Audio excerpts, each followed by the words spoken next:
നിർമ്മാണ തൊഴിലാളി ക്ഷേമനിധി ബോർഡിൻ്റെ പ്രധാനപ്പെട്ട വരുമാനമാണ് അങ്ങ് സൂചിപ്പിച്ചതുപോലെ ബിൽഡിംഗ് സെസ്. അതിലിന്ന് ഒട്ടേറെ ന്യൂനതകളുണ്ട്. LSGD ഏൽപ്പിച്ചെങ്കിലും കാര്യമായ വരുമാന വർധനവിലേക്ക് പോകുന്നില്ല. ഈ ന്യൂനതകൾ പരിഹരിച്ച് സെസ് ഒരു ഫലപ്രദമാക്കുന്നതിന് വേണ്ടിയിട്ടുള്ള നടപടികൾ ഗവൺമെൻറ് എന്തെങ്കിലും സ്വീകരിച്ചിട്ടുണ്ടോ?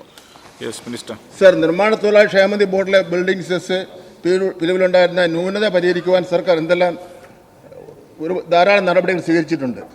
സെസ് പിരിവ് ഊർജിതപ്പെടുത്തുക എന്ന ലക്ഷ്യത്തോടു കൂടി കുടിശ്ശിക ഉൾപ്പെടെയുള്ള ബിൽഡിംഗ് സെസ് പിരിച്ചെടുക്കുന്നതിന് തൊഴിൽ വകുപ്പ് മുഖേന സെസ് അദാലത്തുകൾ സംഘടിപ്പിച്ചു വരികയാണ്.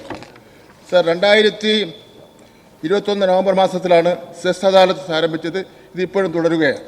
2021-22 കാലയളവിൽ 285 കോടി 11 ലക്ഷം രൂപ അദാലത്തിലൂടെ ലഭിച്ചു.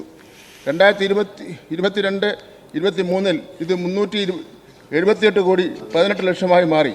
2023-24 385 കോടി 53 ലക്ഷം രൂപയും ലഭിച്ചു.